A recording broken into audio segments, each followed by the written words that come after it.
Uma vez tive duas entrevistas de emprego na Carolina do Norte.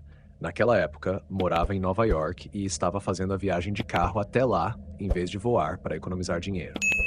Meu emprego na época não era bom, e as duas vagas para as quais estava sendo entrevistado poderiam representar um novo começo para mim. Eram empregos de escritório corporativo, com muitos benefícios e salários atraentes, além de um clima muito melhor do que o de Nova York. Eu estava dirigindo até lá em uma noite de quinta-feira. Tirei folga do trabalho na sexta-feira, porque as duas entrevistas estavam marcadas para esse dia. Como tive que trabalhar na quinta-feira, tive que pegar a estrada assim que saí do trabalho. Passei em casa primeiro para pegar minha mala e outras coisas que estava levando. Depois me despedi da minha família e parti. Era uma longa viagem de mais de 8 horas pela frente.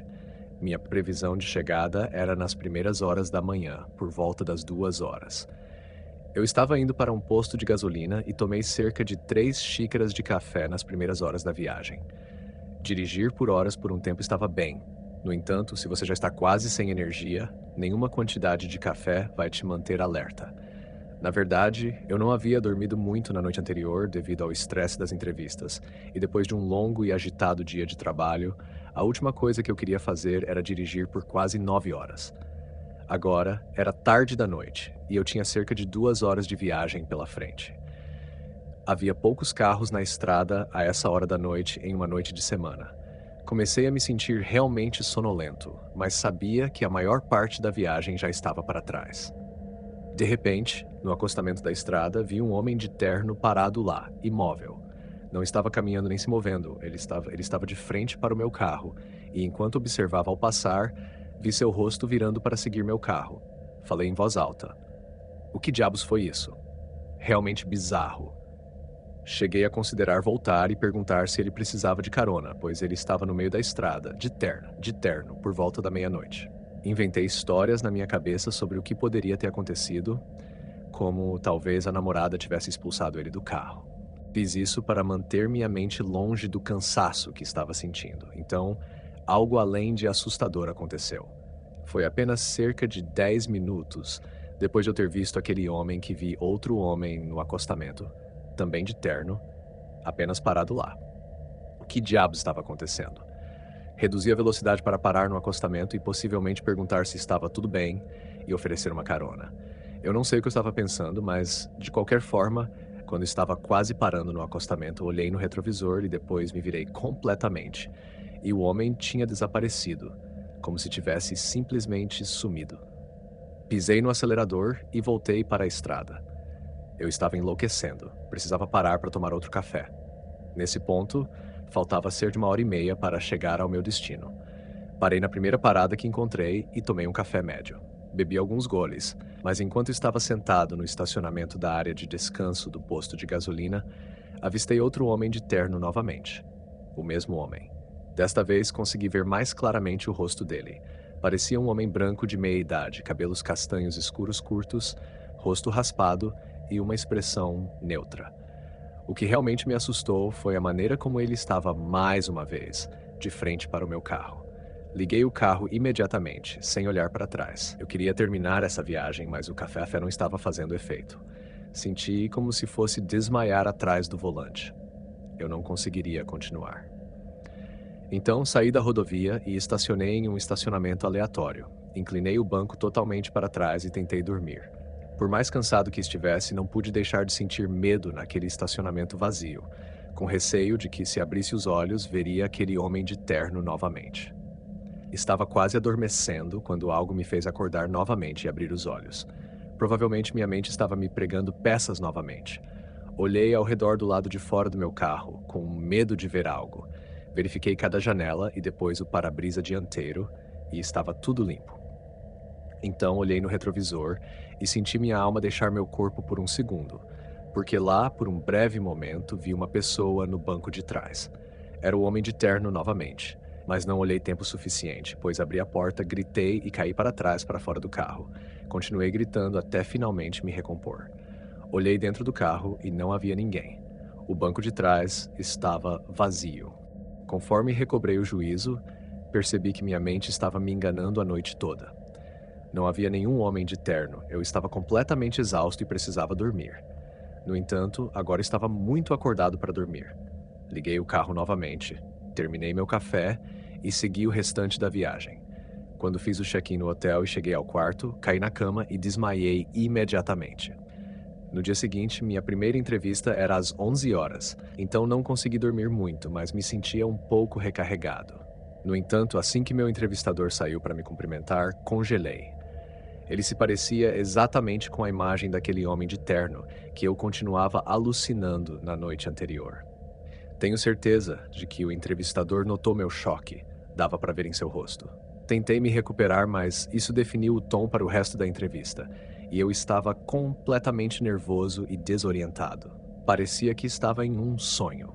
Saí daquela entrevista com apenas 1 hora para me preparar para a próxima. Meu próximo entrevistador é uma mulher e me saí muito melhor com ela, pois conseguiu o emprego.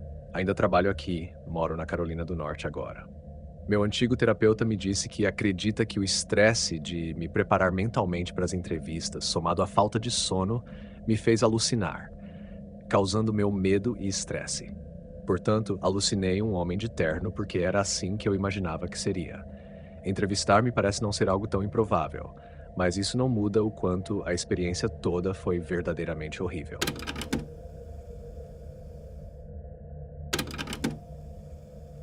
Eu estava dirigindo em Santa Catarina, Brasil, uma noite para evitar o trânsito ao voltar para casa, já passava da meia-noite. A estrada estava praticamente deserta, exatamente como eu gosto. Estava ouvindo meu podcast usual no rádio, quando um sinal sonoro vindo do meu carro me alertou que estava com pouco combustível.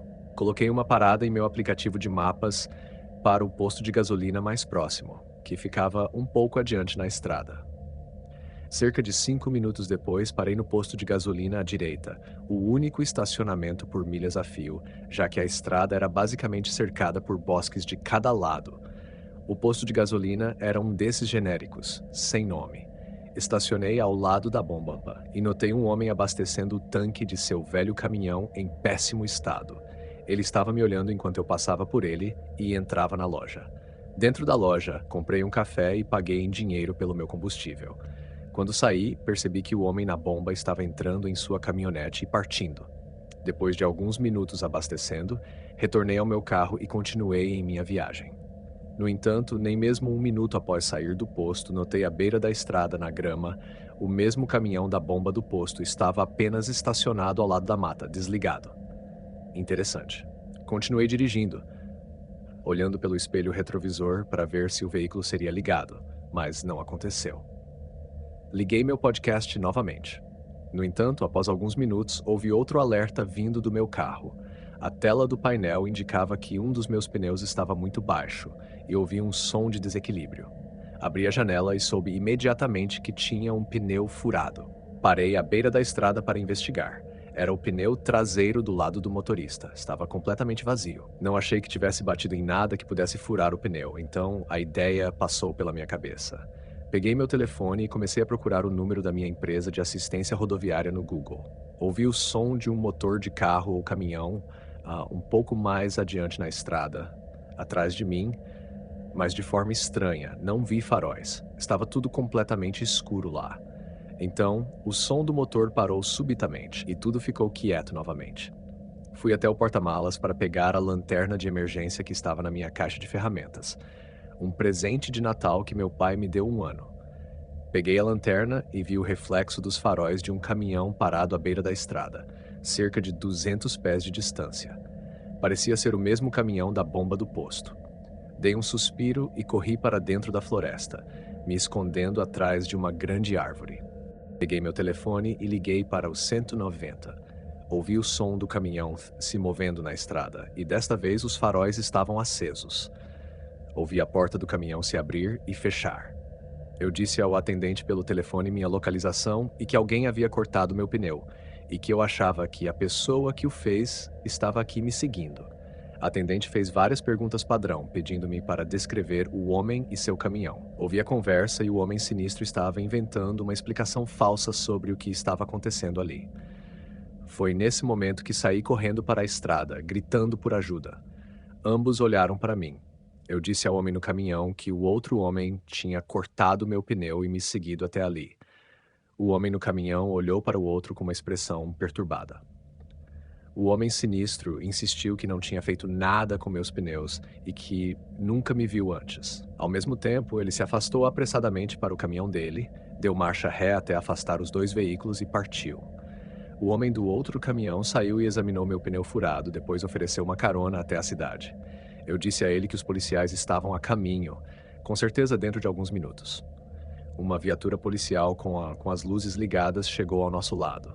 O homem confirmou minha história quando relatei o incidente ao policial. O oficial disse que iria até o posto de gasolina e solicitar as filmagens das câmeras de segurança. As imagens das câmeras de segurança para ver se capturaram o motorista do caminhão realmente cortando meu pneu.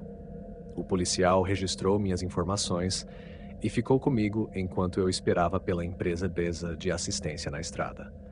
O motorista do guincho me deu uma carona até uma oficina, onde meu pai me pegou. Nunca mais ouvi falar daquele policial, então suponho que ele não tenha visto nada nas imagens do vídeo. É assustador pensar como eu estive tão perto de ser possivelmente sequestrado.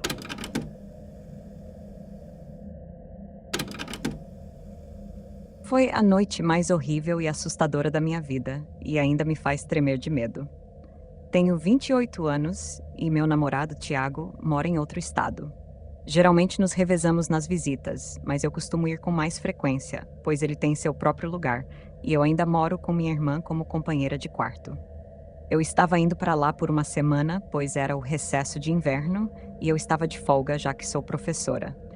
Eu estava dirigindo meu carro, que comprei para minha irmã. O local onde Tiago mora já tinha neve no chão naquela época. Então, quanto mais ao norte eu chegava, mais cuidado eu tinha que ter ao dirigir, já que aquele carro não era realmente adequado para dirigir na neve. Estava ficando tarde e, infelizmente, começou a nevar muito forte. Havia previsões de tempestades de neve anteriormente, mas Tiago e eu concordamos que seria melhor tentar vencê-la hoje à noite, em vez de vir amanhã, quando as estradas estariam cobertas de neve. Comecei a aceitar o fato de que precisaria ficar em algum lugar durante a noite, pois ainda estava muito longe e as estradas estavam ficando ruins. Depois de fazer uma rápida parada para um sanduíche e café em uma pequena lanchonete, a garçonete com quem eu estava conversando me disse que não havia como eu deveria estar na estrada naquele momento. Ela recomendou alguns hotéis e motéis na área. Depois que ela se afastou e eu fiquei sozinha para terminar de comer, um homem sentado no balcão girou a cadeira e me disse que havia um motel bem ali na estrada.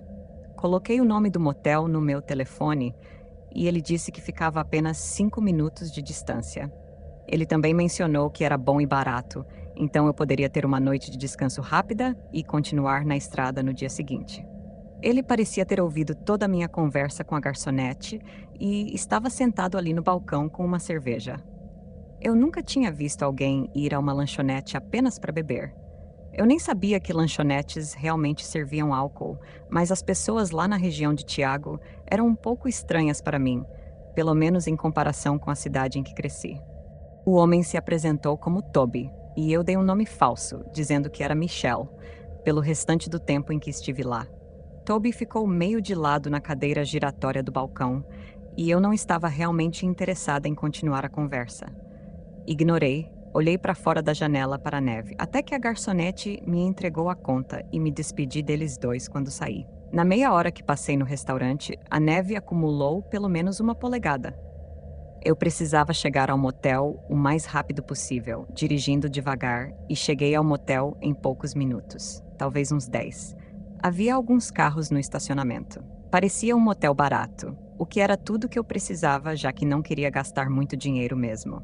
Fui até a recepção e pedi um quarto por uma noite. Acho que paguei cerca de 50 mangos e o homem na recepção me entregou a chave de um dos quartos do andar de baixo. Voltei para fora até meu carro para pegar minhas coisas e levá-las para dentro. Era um quarto pequeno, com papel de parede brega, uma cama e um tapete vermelho. Estava bom para passar a noite. Tentei fazer uma videochamada com Tiago, mas aqui não havia sinal nenhum. O motel tinha Wi-Fi, mas a senha provavelmente estava na recepção.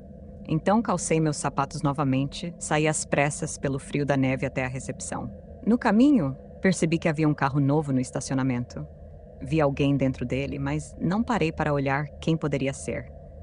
Afinal, quem faz isso? O homem na recepção apontou sem emoção para o sinal de Wi-Fi gratuito com a senha, e eu digitei.